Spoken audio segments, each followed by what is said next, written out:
তো চলুন আজকে আমরা কানাড়া ব্যাংক নিয়ে দেখবো। কানাড়া ব্যাংকের একটা ভালো বুল রান হয়েছে, ফায়ার হয়েছে কানাড়া ব্যাংক, এবং কানাড়া ব্যাংকে ফিউচারে 19,000 একটা প্রফিট টার্ন হয়েছে, আর কানাড়া ব্যাংকের কলে 4,657 রুপিস একটা প্রফিট পেয়েছে।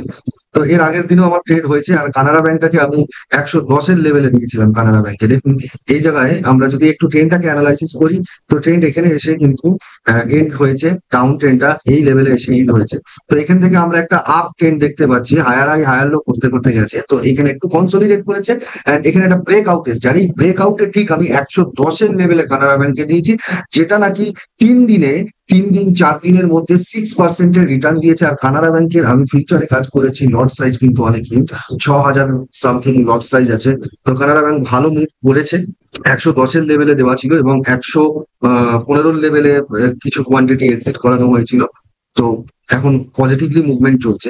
কানাড়া ব্যাংকের উইকলি টাইম ফ্রেমটাকে যদি দেখি, তো উইকলি টাইম ফ্রেমে একটা স্ট্রং মুভমেন্ট করেছে। একদম বোটম লেভেলে আমাদের একটা সেট আপ এসেছিল, এই বোটম লেভেল থেকে একটা সেট আপ রেডি হয়েছিল বাইং এর জন্য, এবং টপ লেভেলে আমরা দেখছি কানাড়া ব্যাংক 125, এটা হচ্ছে ম্যাক্সিমাম একটা স্ট্রং রেজিস্ট্যান্স আমরা দেখতে পাচ্ছি 125 লেভেলে। তো কানাড়া ব্যাংকের শর্টার টাইম ফ্রেমে যদি আমরা দেখি, আজকে যে ট্রেডটা নিয়েছিলাম শর্টার টাইম ফ্রেমে কিন্তু কানাড়া ব্যাংক একটা ভালো মুভমেন্ট দিয়ে উঠেছে। তো আপ ট্রেন্ডেই উঠেছে শর্টার টাইম ফ্রেমে। আজকের মার্কেট ওপেন হয়েছে 2 তারিখে, একদম 9:15 ক্যান্ডেল একদম বুলিশ রান করেছে, দেন ও ধীরে ধীরে ধীরে ধীরে পজিটিভলি মুভ করছে আপসাইডে। তো আমরা এখান থেকে যদি একটা সাপোর্ট লাইন ড্র করি, তো এই হচ্ছে সাপোর্ট লাইন কানাড়া ব্যাংকে, যেখানে সাপোর্ট ব্রেক করেছে, ব্রেক করে রেজিস্ট্যান্স ফেস করছে, রেজিস্ট্যান্স ফেস করে নিচে আসতে পারে। তো এই সময় দাঁড়িয়ে 5 মিনিটের ক্যান্ডেলটা যতক্ষণ না মার্কেট থেকে 5 মিনিটের যে বুলিশ ক্যান্ডেলটা আছে মার্কেট থেকে যতক্ষণ না এলিমিনেট হচ্ছে, ততক্ষণ এটা কন্টিনিউশন হবে না, হতেও পারে উপরে চলে যেতে পারে। তো কানাড়া ব্যাংকের আমরা যদি একটু লং এ চলে যাই, দেখুন মান্থলি টাইম ফ্রেমে কানাড়া ব্যাংকে যদি আমরা দেখি, তাহলে কিন্তু ভালো করে বুঝতে হবে আমাদের র্যালি গুলো কোথায় হচ্ছে মান্থলি টাইম ফ্রেমে। তো মান্থলি টাইম ফ্রেমে কিন্তু 2020 লকডাউনের পর থেকে যে কানাড়া ব্যাংক এখানে ডবল বোটাম বানিয়ে একটা সাপোর্ট দিয়েছে, সাপোর্ট দিয়ে কিন্তু একটা higher high higher low form করেছে, করে কিন্তু আপসাইডে মুভমেন্ট করেছে, এখনো আপ ট্রেন্ডের দিকেও মুভ করছে। তো এটা ইম্পালসে, এবং এই ইম্পালসটাই আমাদেরকে পেশেন্স নিয়ে বসে থাকতে হবে, আমাদেরকে ইম্পালসে ট্রেড করতে হবে। আর এই ক্ষেত্রে যদি আমরা দেখি, দেখুন এই যে মান্থলি একটা র্যালি দিয়েছিল, যে আমার প্রিভিয়াস একটা ইম্পালস হয়েছিল, এই ইম্পালসটা এইখানে কিন্তু নিচে কনসলিডেট করেছিল, কনসলিডেট করার পরে কিন্তু একটা ব্রেকআউট আসার পরে একটা র্যালি দিয়েছে, তারপরে কিন্তু একটা ভালো কারেকশন এসেছিল, কারেকশন আসার পরে আবার ইম্পালস চলছে।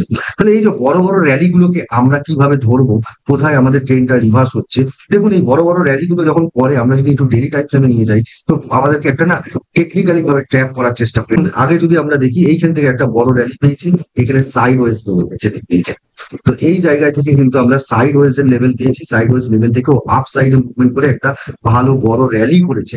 তো এই জায়গায় যদি দেখি কি করে আমাদের টেকনিক্যালি ট্র্যাপ হয়েছিল, তো এইখানে দেখুন ডাউন ট্রেন্ডটা যখন আসছিল মার্কেটে এইখানে, তো এইখান থেকে যখন ডাউন ট্রেন্ড ফল করেছে, একটা কারেকশন, যেটা আমরা বলছি একটা কারেকশন, কারেকশনের মধ্যে একটা ডাউন ট্রেন্ড রয়েছে। তো এইখান থেকে কিন্তু price make higher high form করেছে, হায়ার হাই ফর্ম করার পরে আমরা জানি এখানে একটা হায়ার লো ফর্ম করে আপ ট্রেন্ডে যাওয়ার কথা। বাট কি করলো এই জায়গায় দেখি, তো এখানে হায়ার হাই আমাদের কনফার্মেশন ডবল বোটম করার পরেও কিন্তু এখানে হায়ার হাই ফর্ম করলো, হায়ার হাই ফর্ম করে কিন্তু আবার 100%-এর লেভেলের কাছাকাছি একটা কারেকশন দিল। অর্থাৎ যারা টেকনিক্যালি ট্রেড করছে, লজিক্যালি ট্রেড করছে, তাদেরকে কিন্তু মার্কেটে ফলস দিচ্ছে। কিরকম ভাবে আপনাদেরকে ট্র্যাপ করছে, দেখুন এইখান থেকে কিন্তু ও 61.8%-এর নিচে কারেকশন নেওয়া উচিত ছিল না। তো সেই ক্ষেত্রে কিন্তু এখানে ও মোর দ্যান 61.8%-এর কারেকশন নিয়েছে, নেওয়ার পরে কিন্তু যারা টেকনিক্যালি ট্রেড করছে তারা ভাবছে এখান থেকে আরো কারেকশন যাবে, ডিপ কারেকশন যাবে, তাই জন্য এই জায়গাটায় কিন্তু একটা ফলস খেয়েছে যারা টেকনিক্যালি ট্রেড করেছে। তো এইখান থেকে কিন্তু ও সচরাচর এখান থেকে কট করে কি করলো, একটা আপ ট্রেন্ড নিয়ে নিল, আপ ট্রেন্ড নিয়ে নেওয়ার পরে কিন্তু মুভ করলো, যেখানে এই জায়গায় কিন্তু কিন্তু নেওয়া উচিত ছিল যখনই এখানে হায়ার হাই ফর্ম করেছে, হায়ার হাই ফর্ম করে একটা 61.8% ম্যাক্সিমাম তার রিট্রেসমেন্ট হওয়া উচিত ছিল, সেইখান থেকে কিন্তু ও যেতে পারতো। কিন্তু এখানে কি করলো, 100% কারেকশন দেখিয়ে কিন্তু আপসাইডে মুভমেন্ট। ঠিক এই জিনিসটা হওয়ার পরেই কিন্তু একটা বড় ট্র্যাপ করার পরেও কিন্তু, মানে রিটেলারকে ট্র্যাপ করার পরেও কিন্তু এখান থেকে একটা বড় র্যালি আপট্রেন্ডে চলেছে কানাড়া ব্যাংকের। দেখুন তারপরেও কারেকশন নিয়েছে, কারেকশন নিয়ে আসার পরে কিন্তু আমরা দেখছি এখানেও একটা ডাউন ট্রেন্ড ফর্মেশন হয়েছিল, ডাউন ট্রেন্ড প্রিভিয়াস একটা ডাউন ট্রেন্ড ফর্মেশন হওয়ার পরে কিন্তু এখানে একটা ডবল বোটাম করেছে, করার পরে কিন্তু এইখান থেকে ওপরে গিয়ে কিন্তু এই যে কারেকশনটা আমরা দেখছি যে গ্যাপ ডাউন করেছে, অর্থাৎ এইখান থেকে এর কারেকশন যদি আমরা মেজার করি তাও 50% 60%-এর বেশি গ্যাপ ডাউন করে ফেলেছিল কারেকশনে। তো এখান থেকেও কিন্তু মনে হচ্ছিল যে এখান থেকে নিচে চলে আসার ছিল, বাট এখানে ফুল কাউন্টার অ্যাটাক হয়েছে, ফুল কাউন্টার অ্যাটাক হয়ে যেখানে আমরা জানি মোর দ্যান 61.8% কারেকশন হলে কিন্তু সেখানে আর পরের ইম্পালসটা খুব একটা স্ট্রং হয় না। তো সেই ক্ষেত্রে যদি দেখি এটাকেও মোর দ্যান 61.8% কারেকশন নিয়েছিল, কারেকশন নেওয়ার পরে কিন্তু ওই স্ট্রংলি ইম্পালস দিয়েছে। তো এটা আমাকে ইন্ডিকেট করছে যে এটা মার্কেট ফাইনালি ওপরে যাওয়ার জন্য আরেকটা ট্র্যাপ হয়েছে এই জায়গায়, এটা ট্র্যাপ করলো ফাইনালি ওপরে যাওয়ার আগে। তো এখানে এতটাই গ্যাপ ডাউন দিয়েছে, যারা বাই করে রেখেছিল বেস লেভেল থেকে তারা কিন্তু মার্কেটে প্যানিক হয়ে কিন্তু এক্সিট করে গেছে।